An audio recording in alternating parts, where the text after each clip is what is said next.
Hi friends, welcome to పద్దు సంతు vlogs. ఈ video వచ్చేసి బీరకాయ కర్రీ చాలా సింపుల్గా అండ్ టేస్టీగా ఎలా చేసుకోవాలో చూపించేస్తున్నాం, చూసేయండి. అలాగే మా ఛానల్ సబ్స్క్రైబ్ చేసుకొని వాళ్ళు సబ్స్క్రైబ్ చేసుకోండి, లైక్ చేయండి అండ్ షేర్ చేయండి. ఫస్ట్ బీరకాయలను తీసుకొని వాటికి పొట్టు తీసేయండి విత్ పీలర్తోని. కొంతమంది బీరకాయ పొట్టుతో కర్రీ చేసుకుంటారు, కొంతమంది పొట్టు తీసేసి చేసుకుంటారు. మేమైతే పొట్టు తీసేసి చేస్తున్నామండి. మీరు కూడా ఇలా ట్రై చేయండి, బాగుంటుంది కర్రీ. పొట్టుతో కూడా బాగుంటుంది, బట్ మేము ఇలా ట్రై చేసినాము, చాలా బాగుంది. సో మేము ఇంకా రెగ్యులర్గా పొట్టు తీసేసే చేస్తాం కర్రీ.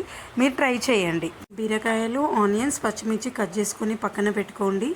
అండ్ స్టవ్ ఆన్ చేసి స్టవ్ పైన ప్యాన్ పెట్టేసుకోండి. ప్యాన్ హీట్ అయ్యే వరకు ఆగండి. హీట్ అయిన తర్వాత తగినంత ఆయిల్ వేసుకోండి.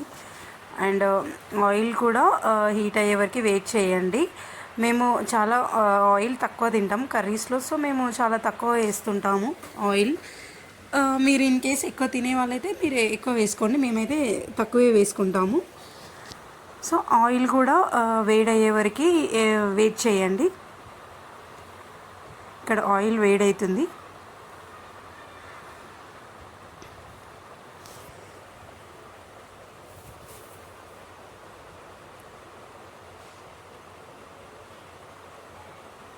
ఇంకా ఆయిల్ వేడైన తర్వాత జీలకర్ర, ఆవాలు అవి వేసుకోండి. ఇక్కడ ఈ ఆయిల్ వేడయ్యేంతలోపు మీరు కరివేపాకు అండ్ కొత్తిమీర, అల్లం వెల్లుల్లి పేస్ట్ ఇవన్నీ ప్రిపేర్ చేసి పెట్టుకోండి. ఇప్పుడు ఆయిల్ వేడైంది, జీలకర్ర అండ్ ఆవాలు వేసుకుందాం. అవి ఆయిల్లో వేగనియండి.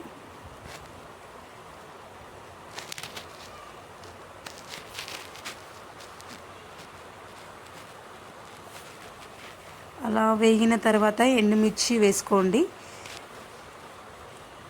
ఎండుమిర్చిని కూడా ఆయిల్లో వేగాలి.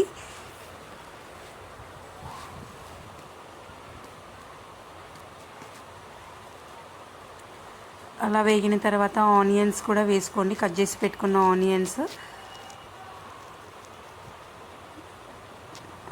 కూడా ఆయిల్లో వేగిన తర్వాత అన్నీ ఒకసారి కలుపుకోండి.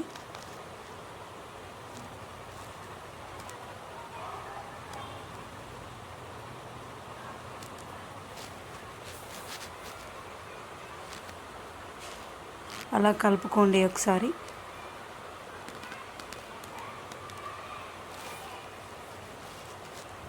ఇప్పుడు ఆనియన్స్, మిర్చి అన్నీ ఆయిల్లో వేగుతున్నాయి, అలా దూరగా వేగనీయండి. అవి వేగుతున్న తర్వాత పచ్చిమిర్చి కూడా వేసుకోండి. మేము లైట్గా పచ్చిమిర్చి కూడా యూజ్ చేస్తాం కర్రీస్లో, అండ్ ఎండుమిర్చి కూడా యూజ్ చేస్తాం. ఎవ్రీ కర్రీలో మేము మ్యాండటరీగా పచ్చిమిర్చి యూజ్ చేస్తాం. అలా మేము పచ్చిమిర్చి వేసాం. మీకు ఒకవేళ ఎండుమిర్చి రెడ్ చిల్లీ పౌడరే యూజ్ చేస్తాం అనుకుంటే పచ్చిమిర్చి వేసుకోకండి. మేము మ్యాండేటరీగా యూజ్ చేస్తాం కాబట్టి మేము పచ్చిమిర్చి వేసినాం. మేము ఎండుమిర్చి కూడా యూజ్ చేస్తాం, రెడ్ చిల్లీ పౌడర్, బట్ పచ్చిమిర్చి కూడా వేస్తుంటాం 1-2 అలా. ఇప్పుడు ఇవన్నీ వేసిన తర్వాత నూనెలో వేగనీయండి. అలా వేగుతుండే కొంచెం స్టవ్ సిమ్లో పెట్టుకోండి, లేదంటే మాడిపోతాయి. ఆ తర్వాత కరివేపాకు వేసుకోండి.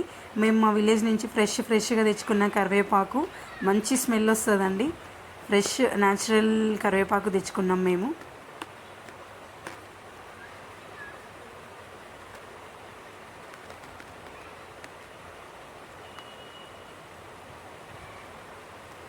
చూడండి, అన్నీ కలిపిన తర్వాత అలా కలుపుకోండి. అన్నీ వేసిన తర్వాత అలా కలుపుకొని స్టవ్ సిమ్లో పెట్టుకోండి. మళ్ళీ ఒకసారి కలుపుకోండి.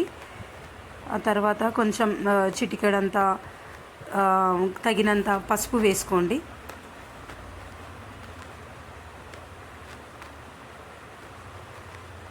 పసుపు అలా నూనెలో వేగిన తర్వాత కలుపుకోండి మళ్ళీ ఒకసారి. అండ్ ఆ తర్వాత అల్లం వెల్లుల్లి పేస్ట్ వేసుకోండి. అల్లం వెల్లుల్లి పేస్ట్ మేము ఎవ్రీ కర్రీలో అప్పటికప్పుడే అల్లం వెల్లుల్లి పేస్ట్ చేసి వేస్తాం ఫ్రెష్గా, మేము స్టోరేజ్ పెట్టుకోము. సో కొంచెం టేస్ట్ ఉంటుంది అనమాట అల్లం వెల్లుల్లి పేస్ట్ అప్పటికప్పుడు కర్రీ చేసే అప్పుడు ప్రిపేర్ చేసుకొని వేస్తే. మీరు కూడా ఒకసారి ట్రై చేసి చూడండి. మేము అలా స్టోర్ పెట్టుకోము, వెల్లుల్లి అల్లం పేస్ట్ వెంటనే పేస్ట్ చేసి వేసేస్తాం కర్రీలో. మీరు కూడా ఈసారి ఇలా ట్రై చేయండి, చాలా బాగుంటుంది అల్లం వెల్లుల్లి పేస్ట్ ఫ్రెష్గా వేసుకోవడం వల్ల. మళ్ళీ కలవనియండి ఆయిల్లో. సో కొంచెం మాడిపోతుందని చెప్పి 1-2 డ్రాప్స్ మేము వాటర్ యాడ్ చేసినాం. అలా స్టవ్ సిమ్లో పెట్టుకుంటే మాడిపోదు, స్టవ్ సిమ్లో ఉంచుకోండి.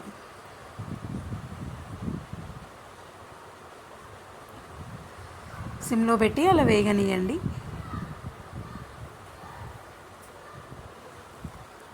అలా వేగిన తర్వాత బీరకాయ పీసెస్ కూడా యాడ్ చేసేసుకోండి. బీరకాయ ముక్కలన్నీ వేసేసి ఒకసారి మంచిగా కలుపుకోండి.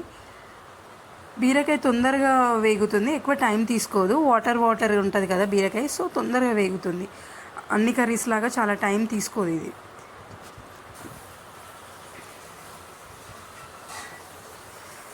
తర్వాత తగినంత ఉప్పు యాడ్ చేసుకోండి. యాడ్ చేసుకున్న తర్వాత ఒకసారి కలుపుకోండి. అలా కలుపుకొని కొద్దిసేపు వేగనియండి.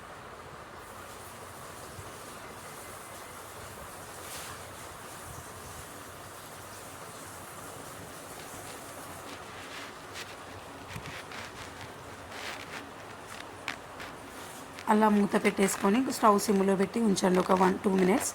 ఆ తర్వాత మళ్ళీ మూత తీసి ఒకసారి అలా కలుపుతూ ఉండండి.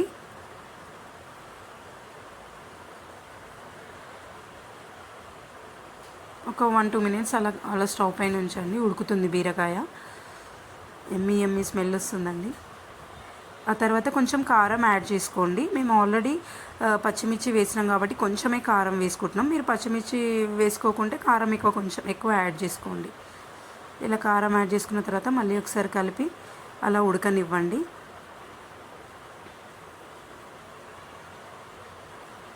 అలా ఉడికిన తర్వాత కొన్ని మిల్క్ యాడ్ చేసుకోండి బీరకాయ కర్రీలోకి.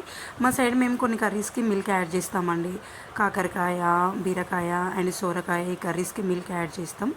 ఇలా యాడ్ చేయడం వల్ల కొంచెం టేస్టీగా ఉంటుంది కర్రీ. చాలామంది యాడ్ చేయరు కానీ మా సైడ్ మేము యాడ్ చేస్తాం. మీరు ఒకసారి ట్రై చేసి చూడండి, మిల్క్ యాడ్ చేసి చాలా బాగుంటుంది. మీరు ఒకసారి ట్రై చేసి మాకు కామెంట్ చేయండి ఎలా ఉందో విత్ మిల్క్తో బీరకాయ కర్రీ. మేము రెగ్యులర్గా మిల్క్ యాడ్ చేస్తూ ఉంటాం. ఈ 3 కర్రీస్ ట్రై చేయండి. బీరకాయ అండ్ కాకరకాయలో కూడా ట్రై చేయండి, సోరకాయలో కూడా ట్రై చేయండి. ఇలా చాలా బాగుంటుంది మిల్క్ యాడ్ చేస్తే. చూడండి, కొంచెం మిల్క్ యాడ్ చేయడం వల్ల కర్రీ లూజ్ అయిందండి, వాటరీ. ఇలా ఉంటేనే బాగుంటాయి కర్రీస్. అలా యాడ్ చేసిన తర్వాత అలా స్టవ్ సిమ్లో పెట్టుకొని అలా పెట్టేసేయండి. దాని తర్వాత కొంచెం ధనియాల పిండి యాడ్ చేయండి. అలా కలుపుకొని స్టవ్ సిమ్లో పెట్టి ఒక 2 మినిట్స్ అలా ఉంచేయండి.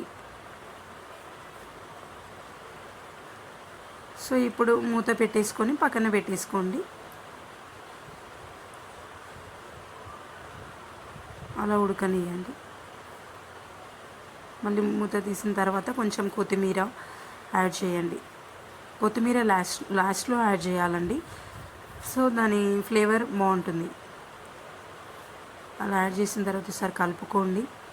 అండ్ కొత్తిమీర కూడా కర్రీలో కలవడానికి ఒక 1 మినిట్ అలా ఉంచండి స్టవ్ సిమ్లో పెట్టి. అలా మూత పెట్టేసుకొని ఒక 5 సెకండ్స్ to 10 సెకండ్స్ అలా ఉంచండి. ఇప్పుడు ఎమ్మి